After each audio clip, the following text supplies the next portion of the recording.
Assalamualaikum warahmatullahi wabarakatuh. Balik lagi di Modal Nekat Channel. Oke teman-teman, untuk video kali ini seperti biasa gua ada sharing lagi seputar motor Xeon GT 125 gua ini ya. Nah, di video sharing gua kali ini gua mau ngecek satu part di bagian Xeon GT gua ini. Nanti sambil ngecek-ngecek akan ada yang gue sharing. Itu salah satu keluhan yang ada di motor Xeon GT ini atau Xeon RC juga ya. Nah, keluhan seperti apa yang akan gue sharing untuk solusinya? Gue akan bongkar dulu bagian ini. Ini filter udara gue ini udah lama banget nggak dicek, udah hampir setahunan lah ya gue nggak ngecek-ngecek. Nah, sekarang gue akan cek filter gue ini ya.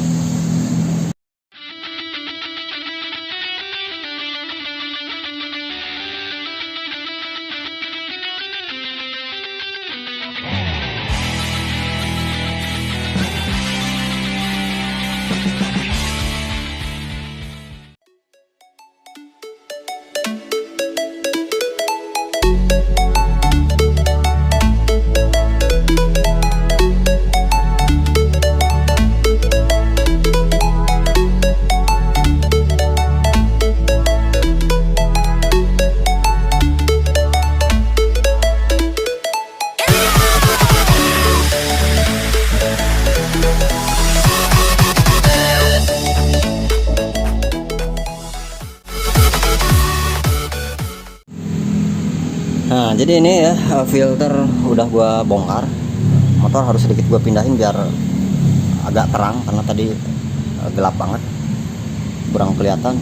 Ini filter gue ini udah lama banget nggak dicek, udah setahunan. Oh, kotor parah ini ya, udah harus bersihin.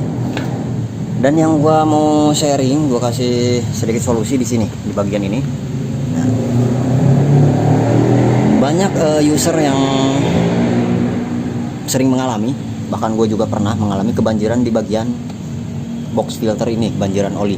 Nah, tapi saya lihat sendiri di box filter gue ini oli nggak parah naiknya ya, cuman sedikit aja sih. Ini masih ada sih oli yang masih bisa lolos ke sini dengan pemakaian atau pengecekan terakhir setahun gitu ya, tapi masih kondisinya cuma kayak gini doang di bagian box filter oli ini. Nah, solusinya ini gue pakai ini ya, yang selang ini nih, ini selang ini. Bentar, selang ini nyambung ke sini, ke tabung ini. Nah, dari sini diterusin lagi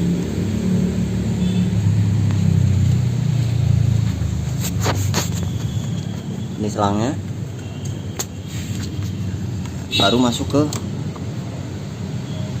box filter ini ya. Oke, untuk lebih detailnya kali ya, biar lebih jelas, gua akan bongkar dulu dah seperti apa akal-akalan gue ini.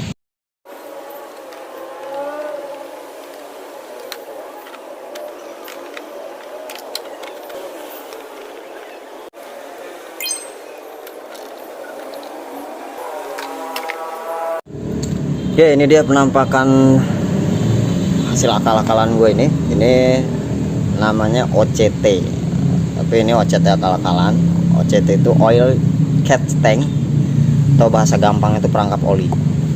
Jadi cara kerjanya tadi kan yang udah gue jelasin sebelumnya, dia dari jalur pembuangan ke sini masuk ke tabung ini, baru diterusin lagi nanti ke box filter ini. Ini sih untuk nerusin udara aja ya. Nah, untuk bahan-bahannya sendiri ini gampang banget didapetin. Tabung oli samping ini untuk biasa dipakai di motor RX atau Ninja ya, Ninja RR ya, Ninja 2 tak itu. Ini beli di toko variasi, harganya cuma 15.000 perak kalau nggak salah dulu tuh, 15 atau 20 gitu, lupa sih. Soalnya ini udah lama banget. Nah, ini bisa dibuka kayak gini. Ini untuk jalur selangnya gua tutup pakai selang bensin, terus ujungnya dibakar, dimatiin gitu. Di sini untuk penampungannya gue kasih busa untuk menyerap oli yang masuk. Ini busanya juga udah pada hancur karena olinya kan udah lama nggak dicek filternya, jadi oli yang masuk ke sini ya udah ngancurin busa kayak gini tuh. Sini busanya mungkin gue ganti aja lah. Terus di sini ada sambungan selang kompresor ini kan selang kompresor nih. Ini gue beli di material sama ini kleman selangnya. Sekalian juga sambungan T-nya. Ya tinggal bilang aja kalau nanti beli selang ini, selang kompresor, minta sambungan T-nya. Jadi kayak gini. Terus klemannya juga, kleman selangnya ya di materialnya juga gitu. Jadi barang ini 1, 2, 3 ini belinya di material. Yang ini aja beli di toko variasi motor untuk tabungnya ya, jadi kurang lebih ya kayak gitu ya, sesimpel itu ya. Jadi untuk ngurangin oli yang naik ke box filter supaya nggak ngotorin head gitu ya. Biasanya kan kalau nggak diakalin begini, oli yang naik ke filter lama-lama dia netes ya, lama-lama dia netes ke sini nih, sini. Akhirnya di sini jadi banyak oli bercampur dengan debu, jadi kotor banget gitu, nggak enak dilihatnya. Terus untuk kebanjiran oli ini sendiri apakah bahaya untuk motor Xeon injeksi ini? Bisa dikatakan enggak sih ya. Sepengalaman gua enggak. Karena gini, dulu gue juga ngalamin kayak gitu, pernah parah banget di bagian ini. Itu sampai hampir ini tuh ngegenang di sini ya. Nah akhirnya gue tanya ke bengkel resminya, kenapa kok bisa terjadi kayak gini, ini gimana gitu untuk mesin, apakah bahaya nantinya. Kalau kata mekanik Yamaha-nya sendiri, kalau untuk bahaya sebenarnya enggak, cuman konsekuensinya asalkan kita rajin-rajin ngecek oli. Jadi karena ya ada oli yang naik ke box filter ini, otomatis oli sedikit-sedikit akan berkurang. Nah di situ kita harus rajin-rajin ngecek aja gitu. Tapi untuk mengurangi kinerja mesin sih enggak gitu ya. Selama rutin ganti olinya benar, aman-aman aja.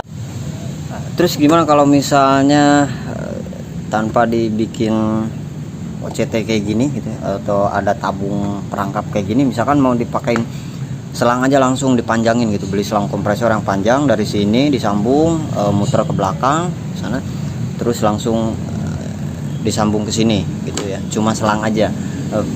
Bisa atau enggak? Itu sih bisa aja, tapi gimana ya, kurang efektifnya tuh kalau motor dipakai saat untuk perjalanan jauh. Itu gue pernah nyoba juga sebelum gue memakai tabung oli samping ini, jadi dilangsungin pakai selang kompresor gitu. Itu untuk perjalanan jauh atau kenapa oli tetap aja nyampe ke sini gitu. Walau untuk yang dekat-dekat, untuk pemakaian dalam kota itu masih aman sih ya, oli nggak sampai naik ke sini. Untuk amannya sih, untuk efektif lebih enak lah gitu ya, lebih pas ya pakein ini. Mungkin itu aja sih untuk sedikit sharing dari gua kali ini. Mohon maaf atas segala kekurangan di video ini. Kalau ada salah-salah kata, salah-salah penjelasan, mohon dikoreksi. Sampai bertemu kembali di video gue berikutnya. Terima kasih. Wassalamualaikum warahmatullahi wabarakatuh.